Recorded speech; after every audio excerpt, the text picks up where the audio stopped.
One of the true magicians of the act like you don't need it strategy was the financier Bernie Madoff. He's the guy behind the Ponzi scheme that milked people out of over $64 billion. That's right, $64 billion. I'm not celebrating what Madoff did. He ruined a lot of vulnerable people and organizations, and even contributed to his own son committing suicide. But when I read about his story, I couldn't help but notice how masterful he was at employing an I don't need it mentality to get people to give him their money. In the simplest terms, Madoff's scheme worked like this. He would encourage people to invest with his firm, but instead of actually putting their money in the stock exchange, he'd put it into his personal bank account. Then he'd make up fake stock reports that showed his investors getting incredible returns on their money. He guessed correctly that as long as people saw their money growing at above market rates, they would keep it with him and let it ride. The only issue would be when people asked for their money back.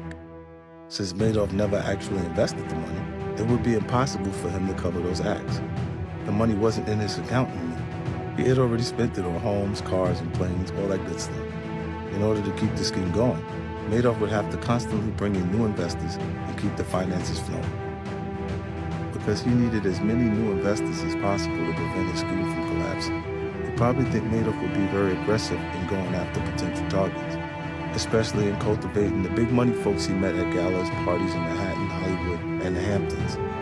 You'd assume he'd be whining and dining them, gifting them front row seats at sporting events, flying them around on his jets, getting the guys call girls, whatever he could do to get in their good graces. Nope, Madoff did the exact opposite. Whenever one of those deep-pocketed people approached him about investing with his firm, Madoff would turn them down. He would tell them his fund was full, that there was no possible way he could take on any new investors.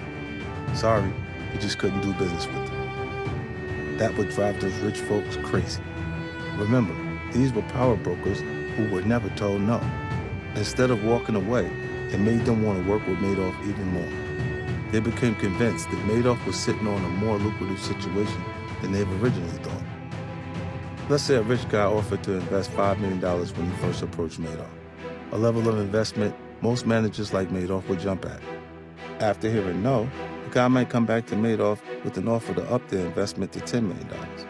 Nobody says no to a $10 million investment, but Madoff would still act like he wasn't interested. The rich guy would be flipping his wig. He'd get pushy. He'd have their mutual friends call Madoff and lobby on his behalf. Instead of being courted, the guy would start courting Madoff. He'd be determined to get as much of his money to Madoff as possible, because his attitude convinced them that he had to be some sort of mastermind. After all, who else would turn down all that money? Finally, only when the number got high enough for him, Madoff would pretend to give in. All right, fine, he might say. You can come in for $15 million, but don't tell anyone else I did this. It's just for you. Just like that, he'd take the guy to the cleaners. The guy might as well have said, Bernie, would you please steal my money? Madoff did this to very bright people. Hollywood directors, owners of professional baseball and football teams, actors and actresses, people who were extremely shrewd and successful in their own field. None of that mattered. They all got finessed by someone who acted like he didn't need it. Madoff pulled this off in high society, but I've seen it work in street situations too. On the street, people are used to constantly being asked for things. Yo, let me hold something. My man, can you spot me the next week? Folks are always on guard to make sure no one plays or gets over on them. People who understand this instinct can use it to their advantage. Let's say a con man bumps into one of his old homies at the bar and senses the opportunity to work some of his magic. First, he'd buy the guy a few rounds.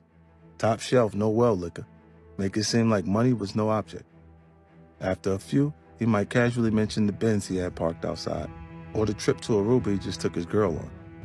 All his energy and words would project the impression that he was operating out of abundance, the exact opposite of someone looking for a handout.